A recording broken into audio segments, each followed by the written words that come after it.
So hello guys, मैं आपके सामने हाजिर हूँ the attack of the southern fried zombies की एक्सप्लेनेशन वीडियो लेकर। इस मूवी को IMDb पर 4.2 की रेटिंग मिली है और मुझे उम्मीद है कि आपको वीडियो बहुत पसंद आएगी। तो वीडियो को एंड तक जरूर देख लीजिएगा और चैनल को सब्सक्राइब कर लीजिएगा। तो चलिए वीडियो को स्टार्ट करते हैं। मूवी स्टार्टिंग में हम देखते हैं कि लॉनी अपने ग्लाइडर को लेकर जंगलों के बीच में केमिकल स्प्रे करने के लिए वो कुर्जू के पेड़ के पास जाता है और वो वहाँ पर कुर्जू के पेड़ पर स्प्रे कर रहा होता है जिससे कुर्जू का पेड़ वहाँ पर मर जाए और वहाँ पर बतूल के पेड़ उगना शुरू हो जाए जिससे वो दवाई बनाने में काम आ सके। लेकिन इसी बीच में एसर, रॉबी और मैट जंगलों के बीच में एक आदमी के घर जाते हैं जहाँ पर हम देखते हैं कि उस आदमी के घर का दरवाज़ा नहीं खुलता है। जिसके बाद रॉबी उस आदमी के घर के ताले को तोड़ देता है। लेकिन जब वो लोग उसके घर के अंदर जाते हैं तभी वो लोग देखते हैं कि वो आदमी मर चुका होता है। जिसके बाद एसर उसकी सांसों को चेक करने के लिए जब उसके करीब जाता है तभी वो आदमी अचानक से जाग जाता है और वो उसके हाथ को काट लेता है। लेकिन वो तीनों अपनी जान बचाकर वहाँ से भाग ही रहे होते हैं। तभी हम देखते हैं कि वो आदमी तब तक में ज़ॉम्बी बन चुका होता है और वो उन तीनों का पीछा करना शुरू कर देता है। लेकिन वो लोग तीनों किसी तरह से तालाब को पार कर लेते हैं। लेकिन वो ज़ॉम्बी उस तालाब को पार नहीं कर पाता और वो उसमें डूब जाता है। लेकिन वो लोग रुकते नहीं हैं और वो लोग शहर की तरफ भागना शुरू कर देते हैं। लेकिन इसी बीच में हम देखते हैं कि मिस्टर लकवुड जो शहर के मेयर है और उनके साथ में उनके असिस्टेंट जिसका नाम एली है, म्यूजिक फेस्टिवल के लिए निकल जाते हैं जो कि शहर में हो रहा होता है। लेकिन वही हम दूसरी तरफ देखते हैं कि लॉनी अपने ग्लाइडर को लेकर एयरपोर्ट पर लैंड कर जाता है जहाँ पर वो डॉक्टर क्लीन और डॉक्टर फुकुशिमा से मिलते हैं जो कि इस प्रोजेक्ट पर काम कर रहे होते हैं जिससे कुर्जू के पेड़ मर जाए और वहाँ पर बदुल के पेड़ उगना शुरू हो जाए। इसके बाद लॉनी बताता है कि उनका केमिकल बहुत अच्छा काम कर रहा है। जिसके बाद वो दोनों बहुत खुश होते हैं। लेकिन डॉक्टर क्लीन कहते हैं कि उन्हें वापस से मंडे को आना पड़ेगा ताकि वो लोग साउथ के एरिया में स्प्रे कर सके। इसके बाद लॉनी कहता है कि मैं अभी अपने अंकल एड के घर जा रहा हूँ ताकि मैं उनकी मदद मीट पाई बनाने में कर सकूँ। और फिर वो अंकल एड के घर पहुँच जाता है और वो वहाँ पर मीट पाई बनाने में उनकी मदद कर रहा होता है। लेकिन इसी बीच में वहाँ पर नैन्सी पहुँच जाती है जो कि एड की वाइफ है और वो लोग दोनों बात कर रहे होते हैं कि उनका कॉम्पिटिटर जिसका नाम बेन है वो उनके सामने बिल्कुल टिक नहीं पाएगा क्योंकि उनका सीक्रेट रेसिपी से बना हुआ मीट पाई बहुत ही अच्छा है जिसके सामने में बेन का मीट पाई बिल्कुल भी अच्छा नहीं होगा।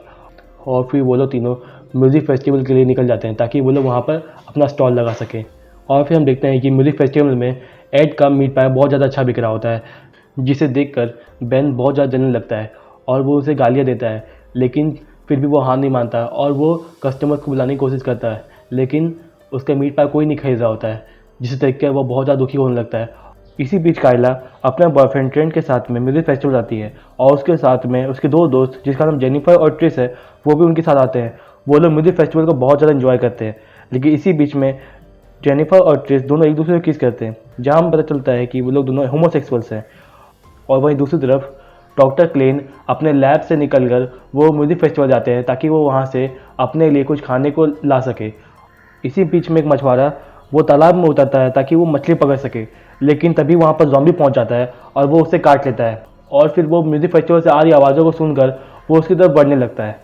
और फिर हम देखते हैं कि कायला अपने बॉयफ्रेंड के साथ में म्यूज़िक फेस्टिवल को जब इंजॉय कर रही होती है तभी वो लोग घूमते हुए एड के मीट पाई शॉप के पास पहुँच जाती है। और तभी ट्रेंट उसे कहता है कि तुम मीट पाई खाना चाहोगी। लेकिन कायला मना कर देती है और वो कहती है कि उसे इससे एलर्जी है। और फिर तभी लॉनी देखता है कि वहाँ पर कायला आई हुई है और वो उसे इशारा करता है ताकि वो उससे मिल सके। लेकिन कायला उसे इग्नोर कर देती है और वो वहाँ से चली जाती है। लेकिन ट्रेंट ये सबको समझ नहीं पाता। लेकिन फिर लॉनी उदास हो जाता है और फिर इसे देखकर एड कहता है कि तुम उससे आगे बात क्यों नहीं करते। लेकिन लॉनी कहता है कि मैं उससे अब बात नहीं करना चाहता क्योंकि वो अब अपने बॉयफ्रेंड ट्रेंट के साथ में रहती है। अब वो कॉलेज में उसके साथ ही जाती है। लेकिन जब हमारा रिलेशनशिप था तब हम दोनों एक साथ ही कॉलेज जाते थे। लेकिन अब वैसा नहीं होता। लेकिन एड समझाता है कि तुम्हें वापस से कोशिश करनी चाहिए, शायद वो वापस आ जाए। जिसके बाद लॉनी वापस से ट्राई करने के लिए वो कायला के पास जाता है। इसी बीच रॉबी, मैट और एसर तीनों म्यूज़िक फेस्टिवल पास पहुंच जाते हैं और वो लोग फर्स्ट एड कराने के लिए म्यूज़िक फेस्टिवल के अंदर जाते हैं। तभी हम देखते हैं कि वो ज़ॉम्बी म्यूज़िक फेस्टिवल के अंदर पहुंच जाता है और वो वहाँ पर लोगों को काटने शुरू कर देता है। लेकिन इसी बीच में हम देखते हैं कि जेनिफर और ट्रिस दोनों इंटीमेट हो रहे होते हैं। तभी वहाँ पर एसर और उसके दो दोस्त वहाँ पहुँच जाते हैं जो कि झाड़ियों से निकलते हैं जिसे देखकर वो दोनों डर जाती हैं। लेकिन फिर जेनिफर और ट्रिस पूछती हैं कि एसर के हाथ में किसने काटा। जिसके बाद वो लोग तीनों झूठ बोलते हैं कि उसे मगरमच्छ के एक बच्चे ने काट लिया। लेकिन फिर भी उन दोनों को शक होता है। लेकिन फिर भी रॉबी कहता है कि हमें पहले इसे फर्स्ट एड करवाना पड़ेगा। जिसके बाद वो लोग चारों एसर को फर्स्ट एड करने के लिए जाते हैं। लेकिन तभी हम देखते हैं कि मिस्टर लकवुड अपने असिस्टेंट एली के साथ में स्टेज पर होते हैं और वो अपना भाषण दे रहे होते हैं। और वही दूसरी तरफ लॉनी कायला को मनाने की कोशिश कर रहा होता है, लेकिन कायला उसका बात बिल्कुल नहीं सुनती और वो कहते हैं कि मैं जानती हूँ तुम अच्छी लड़की हो, लेकिन मैं अब ट्रेंड के साथ रहती हूँ, तुम्हें किसी और को खोज लेना चाहिए। लेकिन लॉनी उसकी बातों को सुनकर बहुत ज़्यादा दुखी हो जाता है। लेकिन कायला को अचानक से फ़ोन कॉल आता है, जिसके बाद वो ट्रेंड के पास चली जाती है। तभी कायला ट्रेंड के पास पहुंच जाती है, जहां पर बाकी सब लोग खड़े होते हैं और वो लोग देख रहे होते हैं कि एसर का फर्स्ट एड हो रहा होता है, लेकिन फर्स्ट एड उसके घाव पर बिल्कुल काम नहीं कर रहा होता है। जिसके बाद कायला उन सबसे पूछती है कि एसर को किसने काटा। वो तीनों फिर भी झूठ बोल रहे होते हैं, लेकिन वापस से कायला पूछती है कि तुम्हें सच सच बताना पड़ेगा ताकि हम इसका इलाज करा सकें। तभी रॉबी बताता है कि हम लोग वीड लेने के लिए जंगलों के बीच में एक आदमी के घर गए थे, लेकिन वो आदमी अचानक से ज़ॉम्बी बन जाता है और वो एशर को काट लेता है। और ये सब सुनकर वो लोग सब तय करते हैं कि हमें इसे हॉस्पिटल ले आना पड़ेगा। जिसके बाद वो लोग ट्रेन की गाड़ी में हॉस्पिटल जाने को तय करते हैं। लेकिन इसी बीच हम देखते हैं कि डॉक्टर फुकुशिमा जब लैब में अकेली होती हैं, तभी वहाँ पर डॉक्टर क्लेम पहुँच जाते हैं, जो कि बहुत ही ख़राब हालत में होते हैं। जिसे देखकर डॉक्टर फुकुशिमा बहुत ज़्यादा घबरा जाती है और वो उन्हें एक जगह पर लेटा देती है, लेकिन उनकी हालत बद से बदतर होने लगती है। जिसके बाद वो देखती हैं कि डॉक्टर क्लेन के हाथ में एक मीट पाई होता है, जिसको लेकर वो माइक्रोस्कोप में चेक कर रही होती है। तभी वो देखती हैं कि मीट पाई के अंदर में एक अजीब सा वायरस पैदा हो चुका है। जिसके बाद उन्हें पता चलता है कि उनका केमिकल का असर उल्टा हो चुका है, जिसके वजह से एक वायरस पैदा हो गया है, जो कि कुजू के पेट से किसी तरह से सब्जियों के पेट तक पहुंच चुका है, जिसके वजह से ये वायरस पूरी सिटी में फैल चुका है। लेकिन तभी डॉक्टर क्लेन मर जाते हैं, जिसे देखकर फुकुशिमा बहुत ज़्यादा रोने लगती है। लेकिन अचानक से डॉक्टर क्लेन जग जाते हैं और वो फुकुशिमा पर हमला करने लगते हैं, और फिर डॉक्टर फुकुशिमा अपने बचाव में डॉक्टर क्लेन को मार देती है और फिर वो लैब से भागकर अपनी जान बचा रही होती है। तभी वहाँ पर और भी ज़ॉम्बीज़ पहुँच जाते हैं, जो कि उन्हें काट लेते हैं। वहीं दूसरी तरफ में बेन एड के मीट पाई को ख़राब करने के लिए एड के स्टॉल के अंदर घुस जाता है और वो उसके मीट पाई में एक केमिकल मिला देता है, जिससे उसका मीट पाई बिल्कुल ख़राब हो जाए। लेकिन तभी एड उसे देख लेता है और उसे पकड़ लेता है। इसी बीच एशर अचानक से ज़ॉम्बी बन जाता है और वो ट्रेंड को काट लेता है, लेकिन रॉबी बचाव के लिए वो एशर को मार देता है। लेकिन तभी वो लोग देखते हैं कि पूरे म्यूज़िक फेस्टिवल में ज़ॉम्बी भर चुके होते हैं और वो एक दूसरे पर हमला कर रहे होते हैं। और फिर जेनिफर और ट्रिस गन्स का इंतजाम कर लेती हैं। और फिर हम देखते हैं कि मिस्टर लकवुड और उसके असिस्टेंट एली दोनों स्टेज पर खड़े होते हैं और वो लोग देख रहे होते हैं कि उनका शहर पूरी तरह से बर्बाद हो चुका है और वो लोग एक दूसरे को मार रहे होते हैं। जिसके बाद एली अपने गन को निकालती है और वो लोग गन से शूट करके वो लोग म्यूजिक फेस्टिवल से निकल रहे होते हैं। मिस्टर लकवुड के बॉडीगार्ड वहाँ पहुँच जाते हैं और वो लोग उसके साथ में बाकी लोगों को बचाने के लिए निकल जाते हैं। इन सब के बीच में नैन्सी, लॉनी, बेन और एड चारों एड के स्टॉल में फंस जाते हैं, क्योंकि चारों तरफ से ज़ॉम्बी उन्हें घेर चुके होते हैं। लेकिन तभी एड एक सिलेंडर में आग लगाकर वो ज़ॉम्बीज़ के बीच में फेंक देता है, जिससे वहाँ पर बहुत बड़ा धमाका होता है, जिसमें बहुत सारे ज़ॉम्बीज़ मारे जाते हैं। लेकिन फिर भी वो लोग पीछे के रास्ते से निकल जाते हैं और वो लोग जान बचाकर वो लोग म्यूजिक फेस्टिवल से बाहर आ जाते हैं। लेकिन लॉनी कायला को बचाने के लिए उन सबसे अलग हो जाता है और वो कायला को ढूंढने लगता है। इसी बीच में ट्रेंट और कायला एक घर के पास में बैठे हुए होते हैं और वो लोग अपना बचाव कर रहे होते हैं। लेकिन तभी वहाँ पर बहुत सारे ज़ॉम्बीज़ पहुँच जाते हैं, जो कि कायला को पकड़ लेते हैं और वो लोग उस पर हमला कर देते हैं। लेकिन तभी वहाँ पर लॉनी पहुँच जाता है, वो कायला और ट्रेंट को बचा लेता है और वहाँ पर एड, नैन्सी और बेन पहुँच जाते हैं, जो कि एक साथ वहाँ से निकल रहे होते हैं। और फिर सारे लोग एक जगह पर इकट्ठा हो जाते हैं और वो लोग सोच रहे होते हैं कि वो लोग कैसे यहाँ से बच सकते हैं। लेकिन तभी लॉनी कहता है कि हमें एयरपोर्ट पहुँचना होगा, क्योंकि वहाँ पर जो टेस्ट हो रहे हैं शायद उन सब की वजह से ये सब हो रहा है। लेकिन इसके बाद वो लोग एक गाड़ी का इंतजाम करने की कोशिश कर रहे होते हैं। तभी रॉबी ज़ॉम्बीज़ का ध्यान अपनी तरफ आकर्षित करता है और वो उन्हें अपनी तरफ बुला रहा होता है। इसी बीच में मिस्टर लकवुड और उसकी टीम लोगों को बचाने की कोशिश कर रही होती है।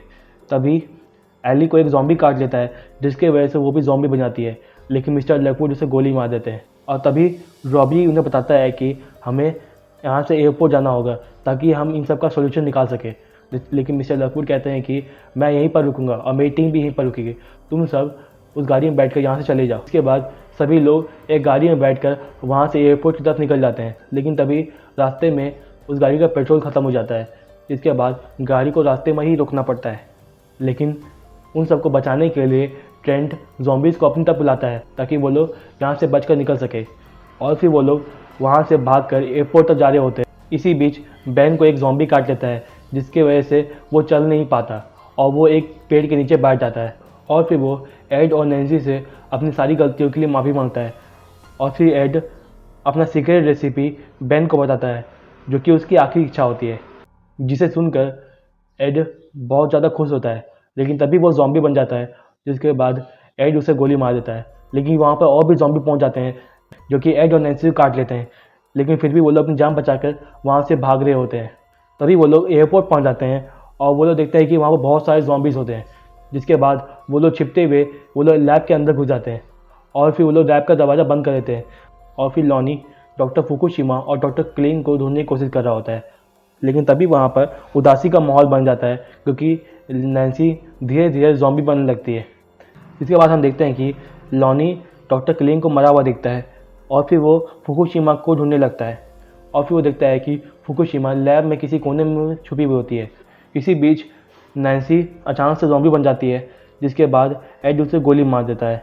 लेकिन इसी बीच डॉक्टर फुकुशिमा बताती है कि हमारा केमिकल, जिसका नाम कोडोक्सिन है, उसका असर उल्टा हो चुका है, जिसकी वजह से वहाँ पर एक वायरस पैदा हो गया है और वो लोगों को ज़ॉम्बी बना रहा है। लेकिन ये सब सुनकर एड, जेनिफर और ट्रिस तीनों बहुत ज़्यादा गुस्से में आ जाते हैं और वो डॉक्टर फुकुशिमा पर बहुत ज़्यादा चिल्ला रहे होते हैं। लेकिन तभी लॉनी उन्हें रोकता है और वो कहता है कि उन्हें इन सब के बारे में नहीं पता था, उन्होंने ये सब जानबूझकर नहीं किया है। जिसके बाद लॉनी पूछता है कि इन सबको रोकने क्या तरीका है। और फिर डॉक्टर फुकुशिमा कहती है कि इन सबको रोकने का कोई तरीका नहीं है, हमें बस जो भी बाकी कोडोक्सिन बचे हुए हैं उन सबको नष्ट करना होगा। जिसके बाद एड अपनी कुर्बानी देने को तैयार हो जाता है और वो एक सिलेंडर को बाहर निकालता है, जिसके ज़रिए वो बाकी बचे हुए कोडोक्सिन को नष्ट कर सके। तभी हम देखते हैं कि लॉनी, काइला, जेनिफर, ट्रिस, रॉबी और मैट ये सब बचकर एक ग्लाइडर पास पहुंचते हैं।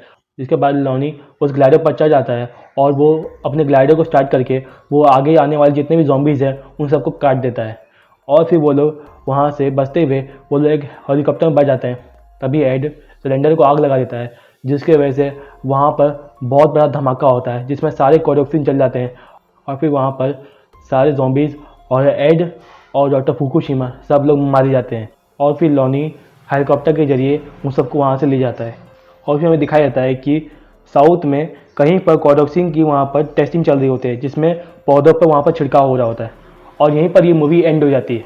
रुकिए गाइस, वीडियो को बंद करने से पहले हमारे चैनल को सब्सक्राइब कर लीजिएगा। जल्दी ही हमारे 1000 सब्सक्राइबर पूरे होने वाले हैं। और वीडियो अगर पसंद आई है तो लाइक जरूर कर दीजिएगा। और अगर हमें कुछ सजेस्ट करना होता है तो आप प्लीज़ कमेंट करिएगा। Thanks for watching. 1, 2, 3.